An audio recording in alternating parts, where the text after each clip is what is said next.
नमस्कार, हिमाचल खबरनामा में आपका स्वागत है। मैं हूं आपके साथ वर्षा पंवर। सबसे पहले नजर डालते हैं कुछ खास सुर्खियों पर।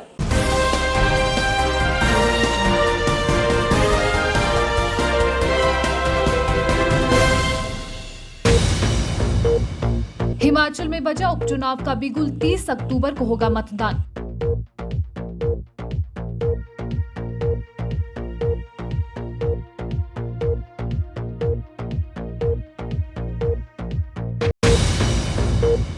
हिमाचल के 8 जिलों में आदर्श आचार संहिता लागू, तबादले से लेकर नई घोषणाओं पर रोक।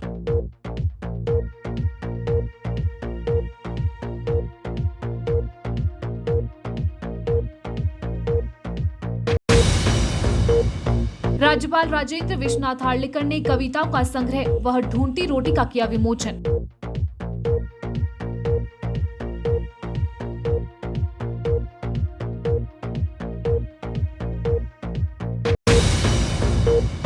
बाहरी राज्यों के लोगों को प्रदेश में नौकरी देने पर कांग्रेस ने शिमला उपायुक्त कार्यालय के बाहर किया धरना प्रदर्शन।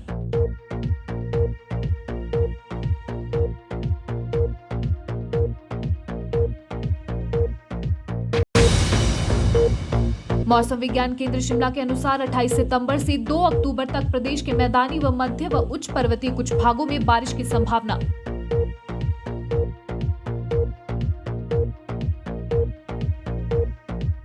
सुर्खियों के बाद अब खबरें विस्तार से।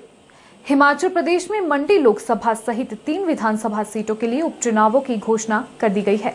इन सीटों के लिए 30 अक्टूबर को वोट डाले जाएंगे, जबकि 2 नवंबर को नतीजे आएंगे। 8 अक्टूबर तक नामांकन भेजे जा सकेंगे। 13 नवंबर तक नामांकन पत्र वापस लिए जा सकेंगे। बता दें कि सांसद रामस्वरूप के निधन के बाद मंडी, सुजान सिंह पठानिया के निधन के बाद फतेहपुर, नरेंद्र बरागटा के निधन से जुब्बल कोटखाई और पूर्व मुख्यमंत्री वीरभद्र सिंह के निधन के बाद अर्की सीट पर उपचुनाव होना है। चुनाव की घोषणा के साथ ही 20 विधानसभा क्षेत्रों सहित कांगड़ा, मंडी, शिमला और सोलन सहित 8 जिलों में चुनाव आचार संहिता लागू हो गई है। हिमाचल प्रदेश में मंडी लोकसभा सहित 3 विधानसभा सीटों के लिए उपचुनावों की घोषणा कर दी गई है। इन सीटों के लिए 30 अक्टूबर को वोट डाले जाएंगे, जबकि 2 नवंबर को नतीजे आएंगे। 8 अक्टूबर तक नामांकन भरे जा सकेंगे। 13 नवंबर तक नामांकन पत्र वापस लिए जा सकेंगे। इस बार 80 साल से अधिक आयु वाले और दिव्यांग लोगों को मतदान केंद्र आने की जरूरत नहीं होगी। ये सेना के जवानों की तर्ज पर पोस्टल बैलेट से अपने मताधिकार का उपयोग कर सकेंगे। कोरोना की तीसरी लहर के खतरे के बीच हो रहे इन चुनावों में कोरोना प्रोटोकॉल्स का पूरा ध्यान रखा जाएगा। हर मतदाता को मत प्रयोग करने से पहले ग्लव्स दिए जाएंगे। चुनाव प्रचार के लिए रोड शो पर पूर्णतया प्रतिबंध रहेगा। स्टार प्रचार की संख्या को 40 से कम कर 20 किया गया है। इंडोर में क्षमता के 30% लोग, जिनकी संख्या 200 से ज्यादा नहीं होगी, जबकि आउटडोर में क्षमता के 50% लोग ही एकत्रित हो पाएंगे। डोर टू डोर चुनावी प्रचार में उम्मीदवार के साथ मात्र 5 लोग ही जा सकेंगे। 5 से ज्यादा गाड़ियों को प्रचार में अनुमति नहीं दी जाएगी। और जैसे आज सुबह नोटिफिकेशन के माध्यम से इलेक्शन शेड्यूल ऐसे है हिमाचल के, जो गैजेट नोटिफिकेशन होगा जी 1 तारीख को, 1 अक्टूबर को गैजेट नोटिफिकेशन होगा जी। लास्ट डेट ऑफ नॉमिनेशन, आज उस दिन से नॉमिनेशन फाइल कर सकते। लास्ट डेट ऑफ नॉमिनेशन होगा 8/10 को, और date for scrutiny of nomination का स्क्रूटनी होगी 11/10 को। लास्ट डेट ऑफ विथड्रॉवल है 13/10 को। 13/10 को लास्ट डेट ऑफ विथड्रॉवल है। मतदान का तिथि है 30/10 को, मतलब 30/10 सैटरडे को जो पोलिंग होगा। काउंटिंग विल बी ऑन 2 नवंबर, 2 नवंबर को काउंटिंग होगा। सो सारे इलेक्शन प्रोसेस 5 नवंबर से पहले कंप्लीट हो जाएगा। जैसे आपको पता है, जो हिमाचल में जो ये नोटिफिकेशन हुआ, 3 खाली चल रहा है असेंबली कॉन्स्टिट्यूंसीज। एक फतेहपुर,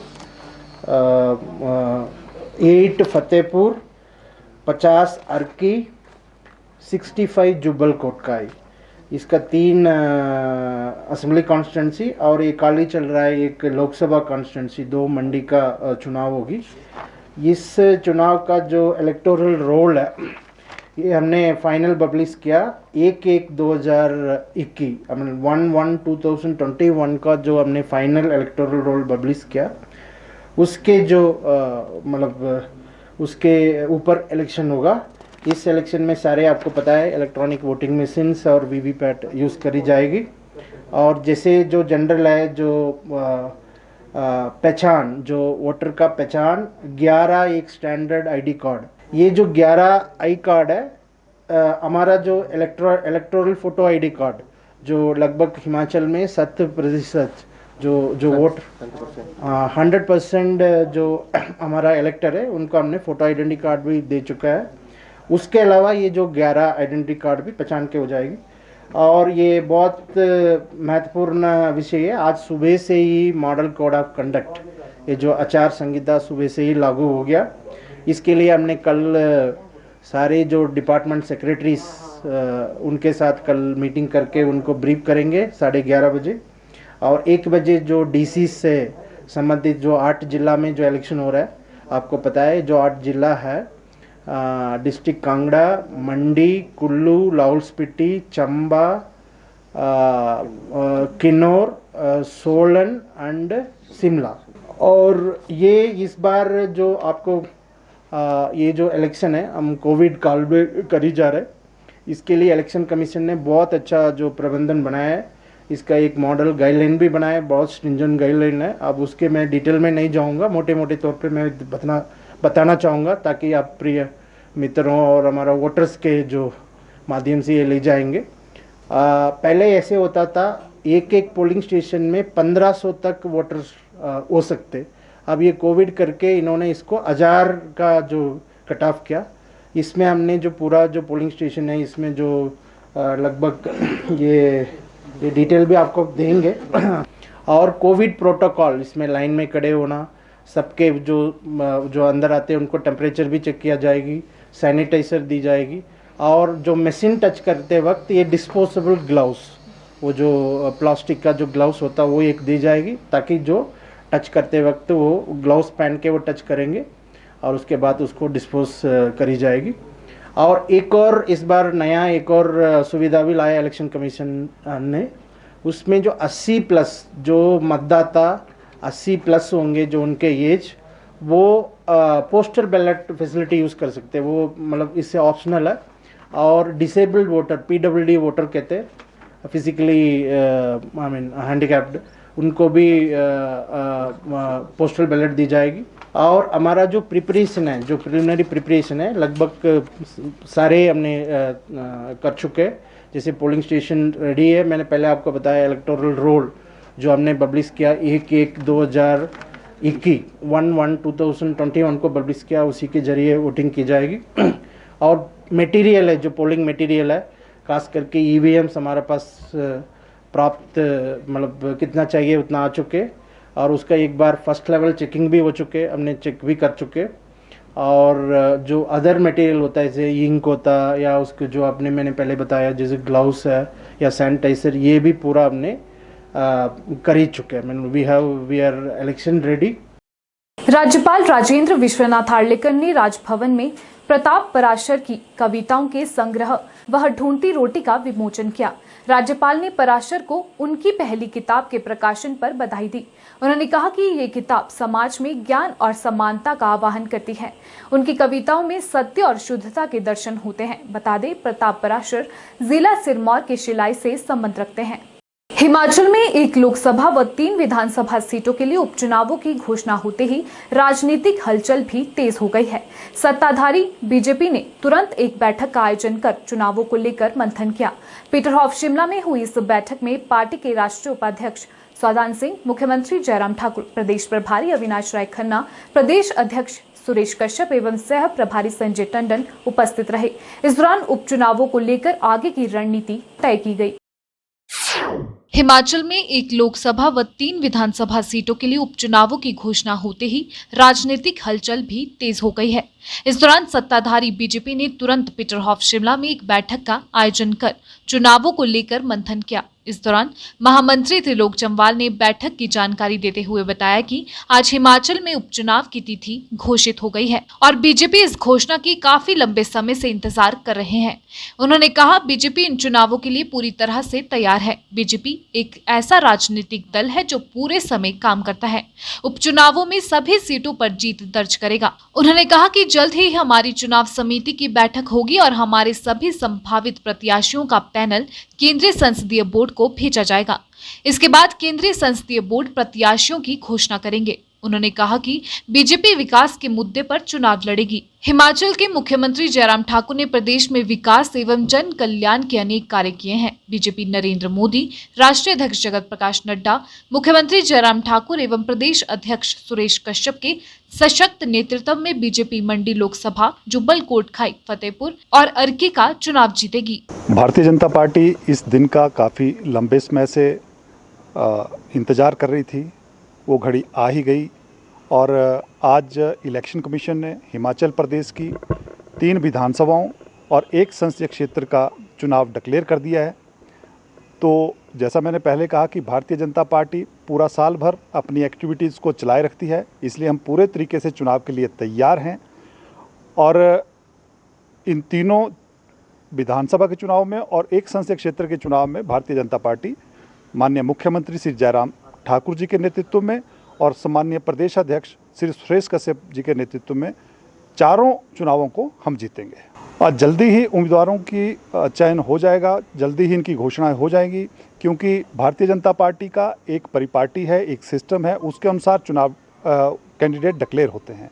तो अभी 2-3 दिनों में हमारी चुनाव समिति हो जाएगी। उसके बाद जो भी नाम यहाँ से चुनाव समिति तय करेगी उसको हम केंद्र के समक्ष पार्लियामेंट्री बोर्ड की अप्रूवल के लिए भेज देंगे। भारतीय जनता पार्टी विकास के मुद्दे पर जो प्रदेश सरकार में श्री जयराम ठाकुर जी के नेतृत्व में अभूतपूर्व विकास हुआ है उसको लेके हम जनता के बीच में जाएंगे और केंद्र सरकार में जो परम श्रद्धेय नरेंद्र मोदी जी के नेतृत्व में चल रही है उनकी जो उपलब्धियां हैं उनको लेके हम जनता के बीच में जाएंगे। कैंडिडेटों का जो चयन है वो चुनाव समिति की बैठक में एक पैनल बनेगा और उसके बाद वो दिल्ली में केंद्रीय जो हमारा बोर्ड है उसकी अप्रूवल के लिए जाएगा।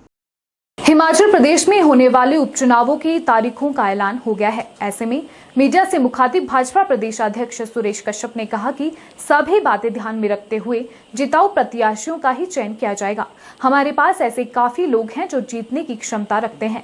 घोषणा के बाद सभी कार्यकर्ता एकजुटता से कार्य करेंगे और जिसको टिकट मिलेगा उसे जिताएंगे। उन्होंने कहा कि केंद्र में नरेंद्र मोदी सरकार और प्रदेश में जयराम सरकार की अनेकों जन कल्याणकारी योजनाओं का लाभ मिलेगा।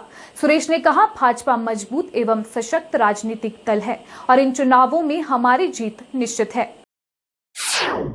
देखिए, उपचुनाव की घोषणा हो गई है और उसको लेकर हमारी बैठक हुई है और बहुत जल्दी हमारी चुनाव समिति की बैठक भी हो जाएगी और विभिन्न जो समितियां हैं चुनाव की दृष्टि से होती हैं उसको लेकर हम अभी उसके लिए चिंतन कर रहे हैं, बैठ रहे हैं और जो भी चुनाव की दृष्टि से आवश्यक है वैसे हमने चुनाव की दृष्टि से पहले ही मंडी संसदीय क्षेत्र के लिए भी और जो 3 विधानसभा क्षेत्र हैं हर जगह के लिए प्रभारी हमने सरकार की दृष्टि से और संगठन की दृष्टि से तय कर दिए हैं, जो कि हमारे यहाँ काम ऑलरेडी चला हुआ है।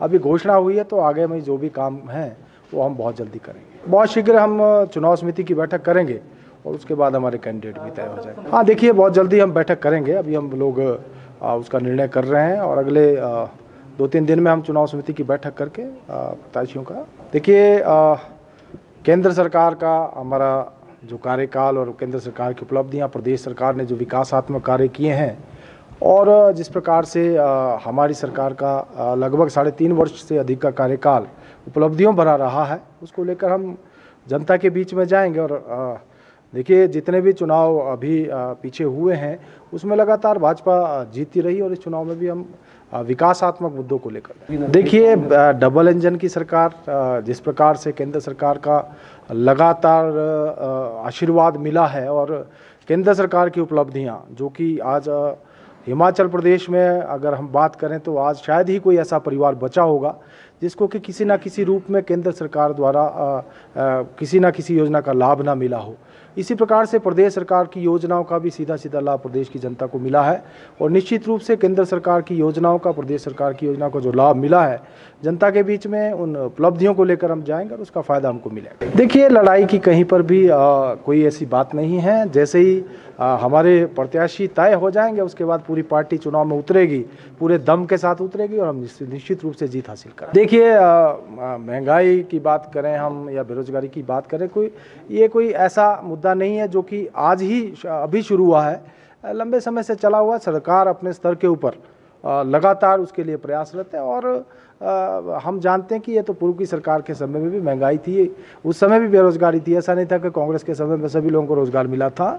तो ये एक निरंतर चले हुए मुद्दे हैं, लेकिन हमारी सरकार हर प्रकार से प्रयास कर रही है कि लोगों को रोजगार भी दिए जाए और इसके साथ साथ महंगाई को भी उसको भी कवर करने के लिए हमारी सरकार निश्चित रूप से कदम उठा रही है। देखिए, अभी विभिन्न मुद्दे, चुनाव जब होता है तो बहुत सारे प्रबंधन हमको करने होते हैं चुनाव की दृष्टि से। इन सारे विषयों को लेकर हम लोग बैठे हैं, हमारे प्रभारी जी भी इधर हैं, हमारे सह प्रभारी जी भी हैं और जहाँ तक कैंडिडेट्स की बात है तो उसके लिए हमारी एक प्रक्रिया है और उस प्रक्रिया के बाद ही कैंडिडेटों का चयन होता है, उनकी घोषणा की जाती है।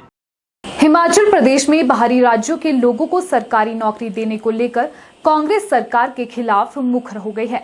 मंगलवार को प्रदेश भर में कांग्रेस ने धरना प्रदर्शन किया। वहीं शिमला में भी कांग्रेस ने उपायुक्त कार्यालय के बाहर प्रदर्शन किया। प्रदर्शन में कांग्रेस अध्यक्ष कुलदीप सिंह राठौर, विधायक विक्रमादित्य सिंह, शिमला ग्रामीण कांग्रेस कमेटी अध्यक्ष यशवंत छाजटा, शिमला शहरी अध्यक्ष जितेंद्र चौधरी सहित अन्य कार्यकर्ता मौजूद रहे। इस दौरान उन्होंने सरकार के खिलाफ जमकर नारेबाजी की और प्रदेश सरकार को युवा विरोधी करार दिया। हिमाचल प्रदेश में बाहरी राज्य के लोगों को सरकारी नौकरी देने को लेकर कांग्रेस प्रदेश सरकार के खिलाफ मुखर हो गई है। मंगलवार को प्रदेश भर में कांग्रेस ने धरना प्रदर्शन किया। वहीं शिमला में भी कांग्रेस ने उपायुक्त कार्यालय के बाहर प्रदर्शन किया। इस दौरान कांग्रेस प्रदेश अध्यक्ष कुलदीप सिंह राठौर ने आरोप लगाते हुए कहा कि प्रदेश में 15 लाख बेरोजगार हैं। सरकार इन्हें नौकरियां देने में नाकामयाब रही है। सरकारी क्षेत्रों में जो नौकरियां निकल रही हैं उसमें बाहरी राज्य के लोगों को नियुक्तियां दी जा रही है, जो प्रदेश के लोगों के साथ सरासर अन्याय है। उन्होंने कहा कि बिजली बोर्ड में 16 बिहार, उत्तर प्रदेश, हरियाणा के रखे गए। उन्होंने कहा कि आने वाले दिनों में इसको लेकर जिला स्तर पर प्रदर्शन होगा। 1 अक्टूबर को कांगड़ा में प्रदर्शन होगा। जो मुद्दा है आज का वो बेरोजगारी। हिमाचल प्रदेश में लगातार बेरोजगारी बढ़ रही है। जब से भारतीय जनता पार्टी की हिमाचल में सरकार बनी है, लगभग 4 वर्षों से ज़्यादा समय हुआ, आज रोजगार के सारे साधन जो है बंद है। हिमाचल प्रदेश जो है आज बेरोजगारी के आंकड़े में पूरे देश में तीसरे नंबर पर है और आज 15 लाख से ज़्यादा जो है रजिस्टर्ड है एम्प्लॉयमेंट एक्सचेंज में, और जो अनरजिस्टर्ड है उनकी संख्या इतनी ज़्यादा है कि सरकार के पास कोई आंकड़ा उपलब्ध नहीं है। हम हमेशा कहते आए हैं, हमने सरकार से मांग भी की है कि जो अनरजिस्टर्ड है उनकी भी आप सूची बनाइए, लेकिन मुझे अफसोस है कि सरकार ने इस तरफ ध्यान नहीं दिया। प्राइवेट सेक्टर में कहीं नौकरी नहीं मिल रही और जो सरकारी सेक्टर है वहाँ भी जो नौकरियाँ निकलती है उन नौकरियों में हिमाचलियों के बजाय जो है बाहर के लोग हैं उन्हें रखा जा रहा है। पहले सचिवालय का मामला जो है वो सामने आया जिसमें बाहरी लोगों को नौकरी दी गई। जब हमने प्रोटेस्ट किया तो सरकार ने नियमों को बदलने की बात की। अभी विद्युत विभाग में, इलेक्ट्रिसिटी बोर्ड में जो है लगभग 13 जेई जो है वो बाहर के प्रदेशों से जो है रखे गए हैं। अब हमारे अपने युवाओं को रोज़गार नहीं मिल रहा और आप बाहर से जो नौजवान हैं उनको यहाँ लाकर आप रोज़गार दे रहे हो। ये सरासर हिमाचल प्रदेश की जो युवा वर्ग है, हिमाचल प्रदेश के लोगों के साथ अन्याय है। इस अन्याय के खिलाफ हमने आज निश्चय लिया है कि हम पूरे प्रदेश में जिला स्तर पर जो है प्रदर्शन करेंगे। आज पूरे ज़िला में जो है प्रदर्शन हो रहा है। आज का ये जो प्रदर्शन है ये हमारी जिला कांग्रेस कमेटी शिमला अर्बन और रूरल कर रही है, उसी तरह सभी ज़िलों में हो रहा है। और 1 तारीख को कांगड़ा में अलग से प्रदर्शन हो रहा है जिसमें मैं स्वयं जा रहा हूँ। हमारी सरकार से यही मांग है कि जो गैर हिमाचलियों को छोड़कर हिमाचलियों के जो हित है उनकी तरफ ध्यान दें और जो भी हिमाचल में नौकरियां निकल रही हैं उन नौकरियों में हिमाचल के जो युवा हैं उन्हें रखा जाना चाहिए। अन्यथा तथा अभी तो हमारा ये जो आंदोलन है ये हम जिला स्तर पे कर रहे हैं। इस आंदोलन को हम बहुत ज़्यादा आगे बढ़ाने वाले हैं। वहीं कांग्रेस विधायक विक्रमादित्य सिंह ने कहा कि इन्वेस्टर मीट से कितना रोजगार मिला उस पर सरकार को श्वेत पत्र जारी करना होगा। उन्होंने कहा कि सरकार हिमाचल के युवाओं के हितों को सुरक्षित नहीं रख पा रही है और बाहरी राज्य के लोगों को नौकरियां दी जा रही है। देखिए, ये एक बहुत ही संवेदनशील मसला है। मैं जो भी बात कहने में विश्वास रखता हूँ वो आंकड़ों के साथ कहने में विश्वास रखता हूँ, और अगर मैं गलत कह रहा हूँ तो आप लोग मुझे जो है वो करेक्ट कर सकते हैं। मैं आपसे आपके माध्यम से प्रदेश के लोगों से प्रश्न पूछना चाहता हूँ, क्या ये सत्य नहीं है कि आज प्रदेश में बेरोज़गारी चरम सीमा पर है? क्या ये सत्य है कि आज प्रदेश में रजिस्टर्ड बेरोज़गार युवाओं का आंकड़ा 14 लाख पार कर चुका है? और क्या ये सत्य है कि पिछले 2 साल में प्रदेश सरकार द्वारा मात्र 28,000 नौकरियां जो है वो सरकार के अंदर अनुबंध कर्मचारी या आउटसोर्स या डायरेक्ट एम्प्लॉयमेंट के माध्यम से सरकार के अंदर दी गई है? ये सब सत्य है जो विधानसभा के अंदर सरकार के आंकड़े जो है वो हमारे प्रश्न के ऊपर पेश किए गए हैं। और उस परिस्थिति में इन्वेस्टर मीट की बात की जाती है, उसमें कोई पैसा नहीं आता है। 80,000 करोड़ रुपए का इन्वेस्टर मीट जो है धर्मशाला में घोषित किया जाता है आज से 4 साल पहले, जो अब कम होकर 10,000 करोड़ तक सीमित रह गया है। वो निवेश भी अभी तक प्रदेश में आया नहीं है। उसमें कितनी नौकरियां आई हैं?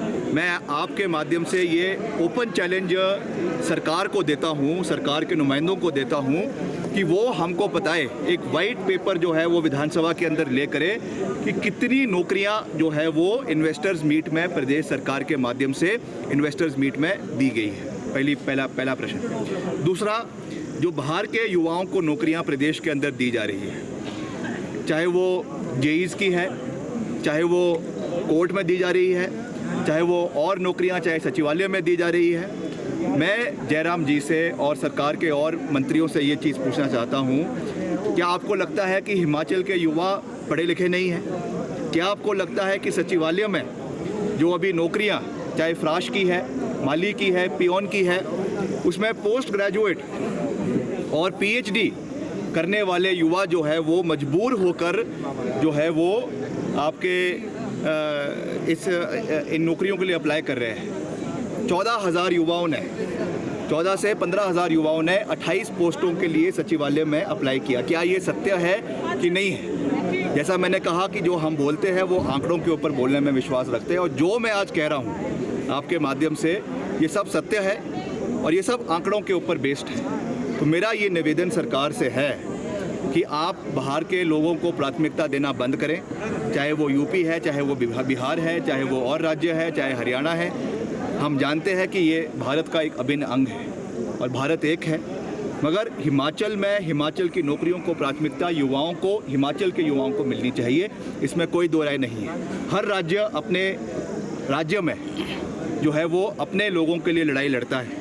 तो क्या कौन सी ऐसी ताकतें हैं जो जयराम जी को और इस सरकार को अपने युवाओं के लिए लड़ाई लड़ने के लिए रोक रही है? क्या कोई उनके ऊपर प्रेशर है बाहर के लोगों का? क्या उनके ऊपर बाहर के नेताओं का प्रेशर है कि प्रदेश में युवाओं को जो है वो बाहर के राज्यों को नौकरियां दिया जाए? और वही हाल हमारे पुलिसकर्मियों का है। बेचारे आ जाते हैं जहां इनको ऑर्डर मिलते हैं, मगर इनके अनुबंध काल का अभी तक सरकार ने कोई लेखा जोखा नहीं लिया है। पुलिस वालों के जो कांस्टेबल का मुद्दा, जो आपके जो कोरोना वॉरियर्स उनको घोषित किया गया, उसमें उनको कोई बेनिफिट नहीं मिला। इन्होंने जो है वो अपने डाइट मनी की बात हमने विधानसभा में उठाई, उसके बारे में इन्होंने कोई कार्रवाई नहीं करी। और वही हाल आपके जो सचिवालय में और 3rd और 4th श्रेणी के कर्मचारी हैं, उनके वो हाल है। डीए की घोषणा करते हैं, फिर वो डीए वापस ले लेते हैं।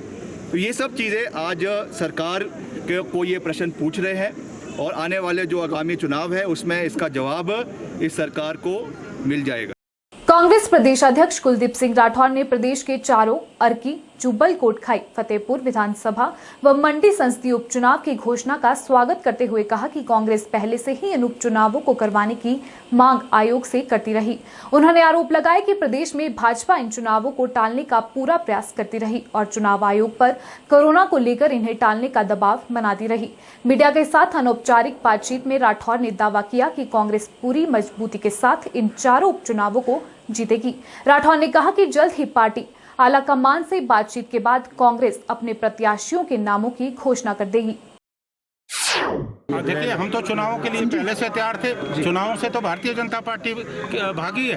आज जब दबाव पड़ा चारों तरफ से तो चुनाव आयोग भी दबाव में आया। आज चुनाव हो रहे हैं, हम चुनाव के लिए पूरी तरह तैयार हैं।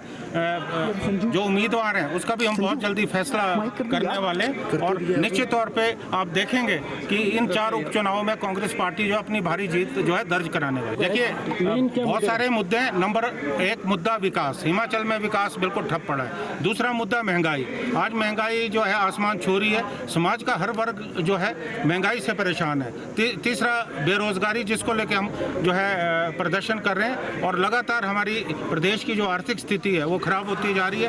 कर्जे पे सरकार चल रही है। ये तमाम ऐसे मुद्दे हैं जिनको लेके हम जो है पहले से ही जनता के बीच में। देखिए, आज घोषणा हुई है, अभी समय है, बहुत जल्दी ही हम अपने पार्टी की जो हमारी आला कमान है बैठ के हम बात करेंगे और जल्दी ही हम घोषणा। उपचुनावों का बिगुल बजते ही हिमाचल प्रदेश में सियासी पारा चढ़ने लगा है और कांग्रेस भाजपा एक दूसरे पर निशाना साधने लगे हैं। मंगलवार को शिमला ग्रामीण से विधायक विक्रमादित्य सिंह ने बीजेपी सरकार पर बड़ा हमला बोला है। उन्होंने कहा कि आज प्रदेश की जनता महंगाई और बेरोजगारी से त्रस्त है। प्रदेश के किसानों, बागवानों को उनकी फसलों के उचित दाम नहीं मिल पा रहे हैं। सरकार ने बागवानों के साथ खिलवाड़ किया है। विक्रमादित्य सिंह ने कहा कि प्रदेश सरकार जनता की कोई सुध नहीं ले रही है। वहीं उपचुनावों को लेकर विक्रमादित्य सिंह ने कहा कि उपचुनावों में जनता बीजेपी को करारा जवाब देगी। उन्होंने मंडी संसदीय क्षेत्र से टिकट को लेकर कहा कि हाईकमान जो फैसला करेगी उनका परिवार उसका पालन करेगा। देखिए, इसमें बात स्पष्ट है, हमने टिकट के लिए अप्लाई नहीं किया है। मैंने पहले ये बात हम कह चुके हैं कि हमारा परिवार जो है वो हमेशा कांग्रेस पार्टी के साथ हर दम खड़ा रहा है। मैं आज फिर से उस बात को दोहरा रहा हूँ कि 1977 में जब कांग्रेस पार्टी का कार्यालय यहाँ पे रिज में बंद हो गया था, उस समय 3 साल कांग्रेस पार्टी का दफ्तर प्रदेश का हमारे निजी निवास हॉलीडे हाउस से चला है और हम हमेशा कांग्रेस पार्टी के साथ खड़े हैं। जो भी कांग्रेस पार्टी की आलाकमान का, हाईकमान का जो भी आदेश होगा उसका हम पालना करेंगे। अगर कहेंगे लड़ो तो लड़ेंगे, अगर करेंगे किसी और को लड़ाओ, मदद करो तो वो भी करेंगे। जो भी आदेश रहेगा वो हम करने के लिए तैयार हैं। हम कभी लड़ाई से या कभी संघर्ष करने से पीछे नहीं हटे हैं और जो भी पार्टी का आदेश होगा उसका जो है पालना की जाएगी। अतिरिक्त उपायुक्त शिमला किरण भडाना की अध्यक्षता में युवा कार्यक्रम पर आधारित जिला स्तरीय सलाहकार समिति की बैठक का आयोजन किया गया। बैठक में वर्ष 2021-22 के लिए जिला शिमला में नेहरू युवा केंद्र द्वारा आयोजित होने वाले विभिन्न कार्यक्रमों व गतिविधियों पर विस्तार से चर्चा की गई। एडीसी ने बताया कि सभी संबंधित विभाग आपस में समन्वय स्थापित कर कार्य करें ताकि निर्धारित कार्यक्रमों को ज्यादा से ज्यादा युवाओं को लाभ प्राप्त हो सके। उन्होंने बताया कि कार्यक्रमों की श्रेणी में कौशल के क्षेत्र में युवाओं के लिए रोजगार मेले, कैरियर गाइडेंस, कैरियर काउंसलिंग व अन्य कार्यक्रमों का आयोजन किया जाएगा। अतिरिक्त उपायुक्त शिमला किरण भडाना की अध्यक्षता में युवा कार्यक्रम पर आधारित जिला स्तरीय सलाहकार समिति की बैठक का आयोजन किया गया। बैठक में वर्ष 2021-22 के लिए जिला शिमला में नेहरू युवा केंद्र द्वारा आयोजित होने वाले विभिन्न कार्यक्रमों और गतिविधियों पर विस्तार से चर्चा की गई। इस दौरान एडीसी शिमला ने बताया कि जिला में कोविड-19 से निपटने के लिए जन जागृति अभियान शुरू किया जाएगा। आपदा जोखिम में कमी लाने के लिए विशेष दल का निर्माण किया जाएगा। फिट इंडिया अभियान के अंतर्गत खेलकूद गतिविधियों और युवाओं को प्रशिक्षण का आयोजन किया जाएगा। क्लीन विलेज, ग्रीन विलेज और जन जागरण अभियान के अंतर्गत युवाओं को प्रशिक्षण दिया जाएगा। महात्मा गांधी की 150वीं जयंती के अवसर पर जिला में स्वच्छता पखवाड़े के अंतर्गत स्वच्छता अभियान का भी आयोजन किया जाएगा और उत्कृष्ट युवा मंडलों को पुरस्कृत भी किया जाएगा। उन्होंने बताया कि इसके अतिरिक्त युवा के लिए जिला में विभिन्न प्रकार के कार्यक्रमों का आयोजन भी किया जाएगा। हिमाचल प्रदेश में उपचुनाव की घोषणा होते ही आचार संहिता लागू हो गई है। उपचुनाव की आचार संहिता के चलते जहां सारे कार्यक्रम स्थगित कर दिए गए हैं, वहीं शिमला में नगर निगम के हाउस को भी स्थगित कर दिया गया। नगर निगम की मासिक बैठक मंगलवार को होनी थी, जिसके चलते वार्ड के पार्षद भी बैठक में भाग लेने पहुंचे थे, लेकिन सुबह ही चुनावों की घोषणा के चलते आचार संहिता लगा दी गई और नगर निगम के हाउस को भी स्थगित कर दिया गया। हालांकि पार्षद बैठक के लिए बचत भवन पहुंच गए थे। हिमाचल प्रदेश में उपचुनाव की घोषणा होते ही आचार संहिता लागू हो गई है, जिसके चलते शिमला में नगर निगम के हाउस को भी स्थगित कर दिया गया है। बता दें कि नगर निगम हाउस में शहर के विकास कार्यों पर चर्चा होनी थी और कई कार्यों को मंजूरी दी जानी थी। साथ ही मानसून में बरसात के चलते काफी नुकसान भी हुआ है। नुकसान को लेकर भी हाउस में चर्चा होनी थी और शिमला शहर में पानी की भी काफी समस्या चल रही है। शहर में लोगों को पानी की सप्लाई भी कम मिल रही है, जिसको लेकर हाउस में हंगामे के पूरे आसार थे। तो वहीं जिम वालों को गार्बेज बिलों में राहत देने को लेकर भी सभी पार्षदों ने महापौर को घेरने की रणनीति बनाई थी, लेकिन आचार संहिता के चलते नगर निगम की मासिक बैठक नहीं हो पाई। वहीं इस मामले में महापौर सत्या कौंडल ने कहा कि आज शहर में विकास कार्यों को हाउस में मोहर लगनी थी, लेकिन आचार संहिता के चलते हाउस को स्थगित करना पड़ा। उन्होंने कहा कि वे चुनाव आयोग को पत्र लिखकर नगर निगम के हाउस को बुलाने की अनुमति लेंगे। बैठक थी, इसमें बहुत सारे एस्टिमेट भी थे, बहुत सारे मुद्दे भी थे जो डिस्कस हुए थे, लेकिन अचानक ही आज जो है आचार संहिता लगी। आप देख सकता है कि चुनाव होने हैं और हमारे जो शिमला डिस्ट्रिक्ट में कोटखाई में जो चुनाव होने हैं, इसलिए पूरे शिमला डिस्ट्रिक्ट में जो है आज आचार संहिता लगी है। हमारे बहुत सारे मुद्दे थे, लेकिन हम जो है इलेक्शन कमीशन को लेटर लिखेंगे कि हमारे बरसातों की वजह से बहुत सारे काम रुक जाएंगे, कोई अनहोनी हो सकती है, तो इसके लिए जो है हमारे को स्पेशल परमिशन दी जाए। तो मैं कमिश्नर साहब से आग्रह करूंगी कि वो कल ही एक लेटर लिखे इलेक्शन कमीशन को, तो जल्दी से जल्दी हमें हाउस करने की अनुमति दे, ताकि हम जो इमरजेंसी डिसीजन है उनको हम पास कर सके और उस पर कार्य कर सकें। वहीं कांग्रेस पार्षद इंद्रजीत सिंह ने कहा कि नगर निगम की बड़ी लापरवाही है। उपचुनाव की घोषणा के साथ ही आचार संहिता सुबह की लग चुकी है, लेकिन नगर निगम की तरफ से किसी भी पार्षद को फोन करके जानकारी नहीं दी गई कि हाउस को स्थगित कर दिया गया है। नगर निगम पार्षदों के समय का महत्व नहीं समझती। साथ ही उन्होंने कहा कि चुनाव जुब्बल कोटखाई में होने हैं, लेकिन नगर निगम का हाउस स्थगित कर दिया गया है। तो आचार संहिता लगाई, उसके तहत ही किया गया है, बट मुझे लगता है कि बहुत पुअर मैनेजमेंट है। अगर आपको दूसरे के समय को समय समझना चाहिए। अगर 2:30 बजे का समय दिया था, ये नोटिफिकेशन है सुबह 10 बजे होगी थी, तो उनके पास काफी समय था, सभी पार्षदों को फोन कर ये बता सकते थे। लेकिन अब जब यहाँ आए हम 2:30 बजे हमें पता लगा कि आज हाउस नहीं है। मुझे लगा कि ये दूसरे के समय की बिल्कुल वैल्यू नहीं कर रहा। मुझे लगता है कि ठीक है आचार संहिता लगी है, लेकिन जो हमारे रोज के काम थे वो होने चाहिए। आचार संहिता ठीक है, कल को तो अगर पंजाब में चुनाव होंगे तब भी बोलेंगे कि शिमला में आचार संहिता लगी है, तो ऐसा कुछ नहीं। जो चुनाव है वो जुब्बल कोटखाई है। मुझे लगता है कि इनको ऐसा निर्णय नहीं लेना चाहिए। शिमला में डीआरआई ने छोटा शिमला पुलिस के साथ मिलकर एक बड़ी कार्रवाई की है। टीम ने छोटा शिमला के समीप एक निजी होटल से 2 अफगान नागरिक गिरफ्तार किए हैं, जिनके तार 9,000 करोड़ की हेरोइन मामले से जुड़े हैं। डीएसपी हेडक्वार्टर कमल वर्मा ने मामले की पुष्टि करते हुए बताया कि डीआरआई ने गुजरात के मुंद्रा बंदरगाह से जब्त की गई हेरोइन की खेप की जांच के संबंध में रविवार देर रात को राजधानी के छोटा शिमला स्थित एक होटल से 2 अफगान नागरिकों को गिरफ्तार किया है। जानकारी के अनुसार इन दोनों का सीधे तौर पर गुजरात के बंदरगाह पर पकड़ी गई हेरोइन की बड़ी खेप को भारत पहुंचाने में अहम भूमिका थी। देखिए, ये नोएडा बेस्ड जो रेवेन्यू इंटेलिजेंस एजेंसी है, उन्होंने जो है हीरोइन जो है कुछ जब्त की थी। तो उस कनेक्शन में जो है ये कुछ लोगों को जो है शायद इनकी कोई इन्वॉल्वमेंट होगी या इनकी इंटेरोगेशन उन्होंने करनी है, शायद कोई भी लिंक जोड़ने के लिए। तो ये 2 अफगानी लोग जो है हमारे यहाँ छोटा शिमला थाना के अंतर्गत जो है किसी होटल में ठहरे थे। तो हमें information revenue intelligence agency Delhi से हमें आई कि ऐसे कोई 2 लोग आपके इलाके में स्टे कर रहे हैं, तो उनको उन्होंने वहाँ वापस लेके जाना था। तो इसके लिए उन्होंने हमारे शिमला पुलिस की मदद से जो है रात को उन लोगों को परसों रात को जो है 2 लोगों को उन्होंने इंटरोगेट किया है। थाने में भी इंटरोगेशन किया है और उसके बाद वो अपने साथ लेकर के जो है उनको दिल्ली चले गए। देखिए, उनसे जो रेवेन्यू इंटेलिजेंस एजेंसी ने शिमला पुलिस के साथ कम्युनिकेशन किया कि भाई कोई 2 लोग हैं जिन्हें वो ढूंढ रहे हैं, वो जो है हमारे इलाके में कहीं पे रह रहे हैं। तो उस कड़ी में जो है उन्होंने जब हमें इंफॉर्मेशन दी तो शिमला पुलिस ने इमीडिएटली उसमें कार्रवाई करते हुए उनके ऊपर नज़र रखी और जिस तरह की भी जो भी उनकी डायरेक्शंस रेवेन्यू इंटेलिजेंस एजेंसी की शिमला पुलिस को थी, उसके हिसाब से जो है परसों रात को जो है इन लोगों को जब उनकी टीम यहाँ पहुँची है तो उनके साथ जो है वो उनको वापस लेकर देखिए, जब तक शिमला पुलिस के पास उन लोगों ने जब उनको लेके आए हैं तो उनके पास से ऐसी कोई भी चीज़ यहाँ तो बरामद नहीं हुई है, लेकिन जो भी वहाँ का केस होगा उसके इंटरोगेशन में वो यहाँ से उनको लेकर आएंगे। राजधानी शिमला के कारोबारियों ने नगर निगम पर उनकी मांगों को अनसुना करने के आरोप लगाए हैं। पिछले लंबे समय से कूड़ा शुल्क माफ करने की मांग कर रहे शहर के व्यापारियों ने नगर निगम के पार्षद और व्यापार मंडल के पूर्व महासचिव संजीव ठाकुर के साथ नगर निगम आयुक्त आशीष कोहली के कार्यालय में धरना दिया। कारोबारियों का कहना है कि वो पहले ही कोरोना की मार झेल रहे हैं और ऐसे में नगर निगम द्वारा उन्हें कूड़े के बिल थमाए जा रहे हैं, जिससे उन पर अतिरिक्त आर्थिक बोझ पड़ रहा है। देखिए, हम जो है यहाँ पर एक व्यापारी वर्ग से होने के नाते यहाँ पर बैठे हैं और व्यापारियों की ये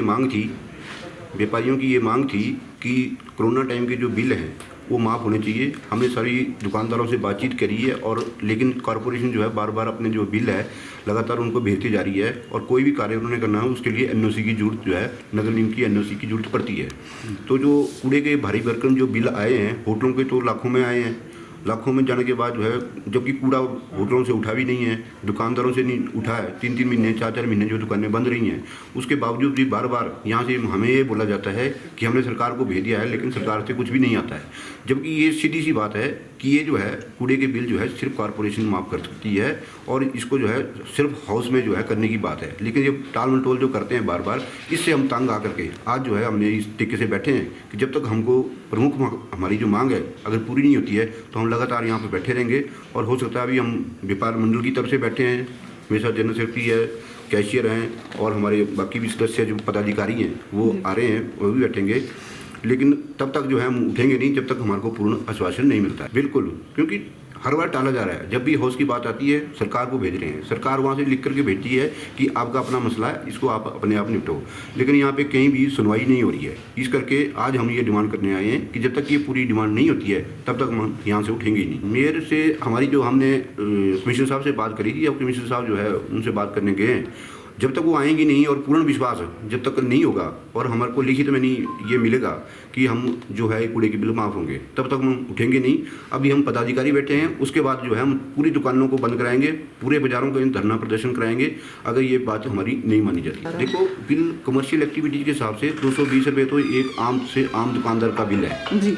तो हम ज़्यादा डिमांड नहीं करते हैं, सिर्फ कोरोना के टाइम में जो दुकानें बंद रही हैं उस दौरान की बात करते हैं। और होटल जो है लगातार 6-6 महीने जो है बंद रहे हैं और उसके बावजूद जो है उनको जो है टैक्स में तो छूट दी जा रही है, लेकिन टैक्स की एनओसी के लिए जो है लाखों में जो है कूड़े के बिल आ रहे हैं। तो बेचारे वो कूड़े के बिल नहीं भर पा रहे हैं और टैक्स तो बड़ी दूर की बात है।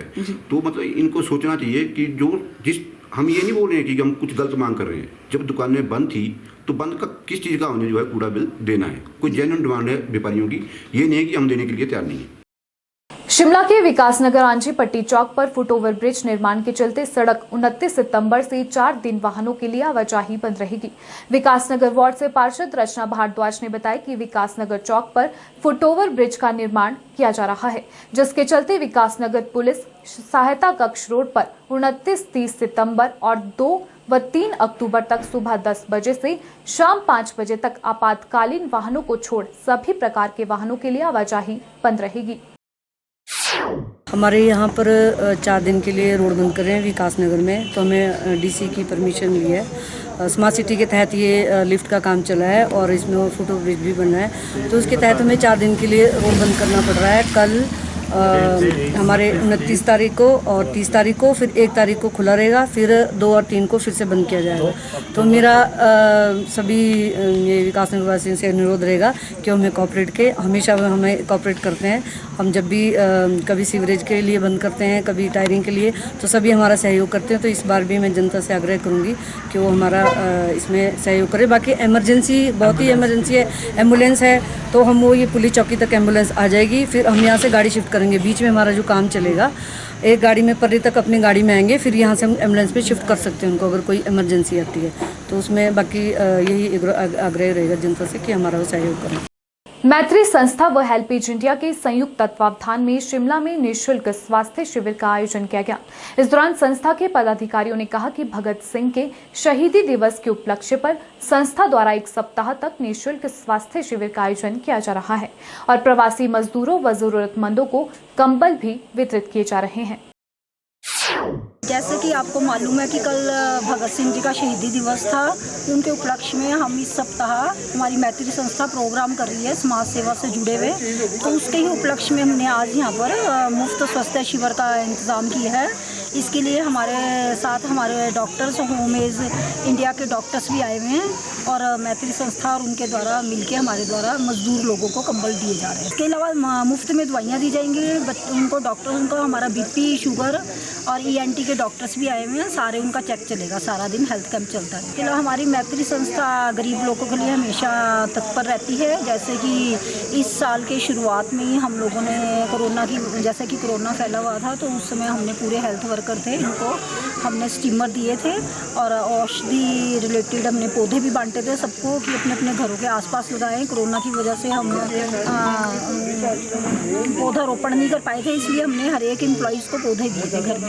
उसके अलावा 8 मार्च को हमने वुमेन डेज हमारा मनाया जाता है प्रत्येक वर्ष। इसके अलावा हमने 15 अगस्त को, जैसा कि पता ही था सबको, कोरोना की वजह से स्कूल बंद थे, तो छोटे छोटे बच्चों को हमने सबको बुलाया 15 अगस्त को और उनका हमने कंपटीशन करवाया था फैंसी ड्रेस का।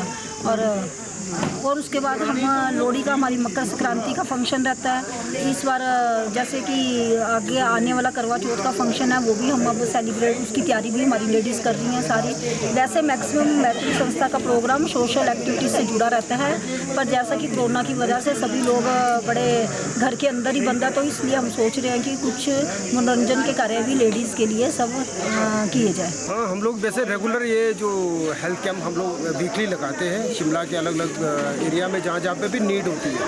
तो कुछ दिन पहले मैत्री संस्था हमारे पास आए तो उन्होंने रिक्वेस्ट किया कि यहाँ पे काफ़ी लेबर क्लास के लोग बैठे हुए, तो उनका काम चल रहा है, तो उनको काफ़ी हेल्थ चेकअप की ज़रूरत है। तो आज उनके रिक्वेस्ट में हमारे जो 2 मोबाइल हेल्थ यूनिट जो यहाँ पे आए हुए हैं और उसमें पूरे हमारे डॉक्टर, फार्मासिस्ट वगैरह हैं और पूरे टीम, उनका फ्री चेकअप होगा, उनको मेडिसिन भी दिया जाएगा। साथ में आज छोटा सा एक प्रोग्राम रखा है जिसमें हम लोग उनको ब्लैंकेट डिस्ट्रीब्यूशन भी कर रहे हैं। तो लगभग आई थिंक 100 से ज़्यादा जो लेबर है उनको ब्लैंकेट्स और उनका आज फ्री मेडिकल चेकअप होगा और उनका सब हम लोग देखेंगे। अगर फॉलोअप के लिए नेक्स्ट अगर हेल्थ कैंप लगाना है तो हम लोग लगाएंगे। हिमाचल प्रदेश में 2 अक्टूबर तक बारिश का दौर जारी रहने के आसार है।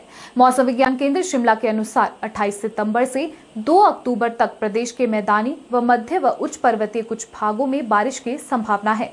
वहीं मंगलवार को शिमला व आसपास के भागों में मौसम खराब रहा। राजधानी में झमाझम बारिश हुई। वहीं अक्टूबर के पहले सप्ताह में हिमाचल से मानसून की विदाई होने के आसार हैं।